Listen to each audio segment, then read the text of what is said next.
নমস্কার বন্ধুরা। দেখুন, এসএসসি দুর্নীতিকাণ্ডে বিরাট একটা খবর সামনে এলো।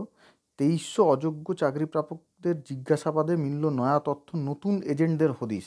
এখন আপনারা অলরেডি জানেন, সুপ্রিম কোর্টের রায়ের পর কিন্তু যারা যারা অযোগ্য, যারা যারা ভুলভালভাবে চাকরি পেয়েছিল, তাদেরকে কিন্তু সিবিআই হেফাজতে নিয়ে জিজ্ঞাসাবাদ করতে শুরু করেছিল। তো সেখান থেকে কিন্তু প্রচুর তথ্য সামনে এসছে। এই যে জিজ্ঞাসাবাদ করতে শুরু করেছিল, নোটিশ পাঠিয়েছিল, এই সমস্ত তথ্য কিন্তু আপনাদের সামনে আমি ভিডিও আকারে প্রকাশ করেছিলাম।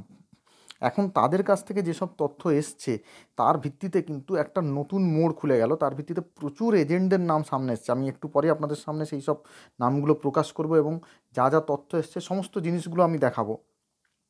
তো এই সব এজেন্টরা কীভাবে চাকরি বিক্রি করেছিল, কীভাবে পয়সার বিনিময়ে বা টাকার বিনিময়ে চাকরি চুরি হয়েছে, সেই পুরো তথ্যগুলো কিন্তু সিবিআইয়ের সামনে এসছে।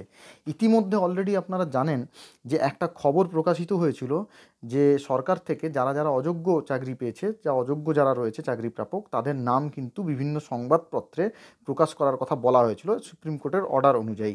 তো সেই ব্যাপারে কিন্তু অলরেডি সরকার কিন্তু একটা পদক্ষেপ নেবে বলে বলেছিল কিছুদিন আগেই, যদিও এখন পর্যন্ত সেরকম কিছু এখনও জানা যায়নি। আপনাদের সঙ্গে সেই ব্যাপারটাও শেয়ার করব।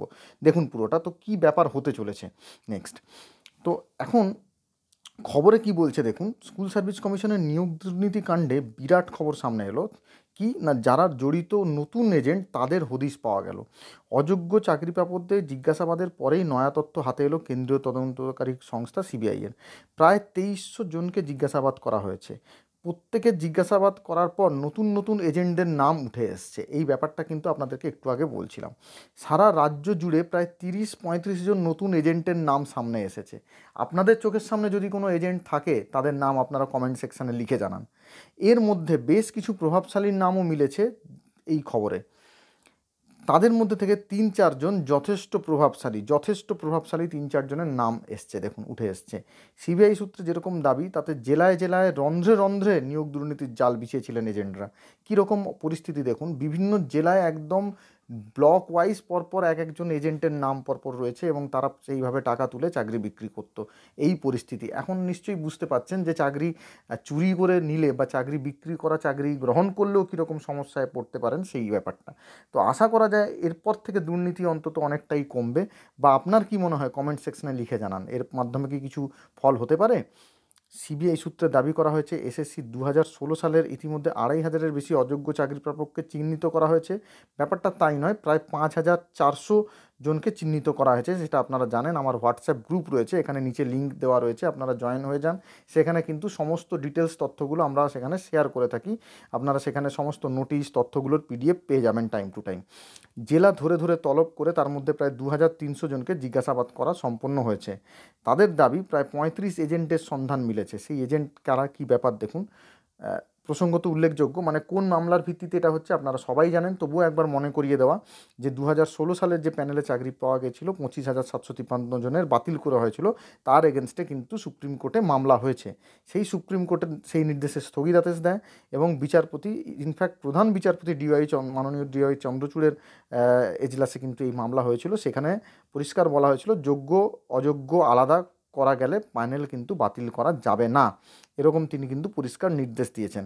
সেই নির্দেশের পর চাকরি প্রাপকদেরকে চিহ্নিত করে তাদেরকে জিজ্ঞাসাবাদ করারও নির্দেশ দেওয়া হয় এবং যোগ্য অযোগ্য আলাদা করার কথা বলা হয়। এবং সেখানে দাঁড়িয়ে এসএসসি কিন্তু কোর্টে অ্যাডমিট করেছে যে তারা যোগ্য অযোগ্যকে আলাদা করবে এবং সেই অনুযায়ী তারা লিস্ট দেখাবে।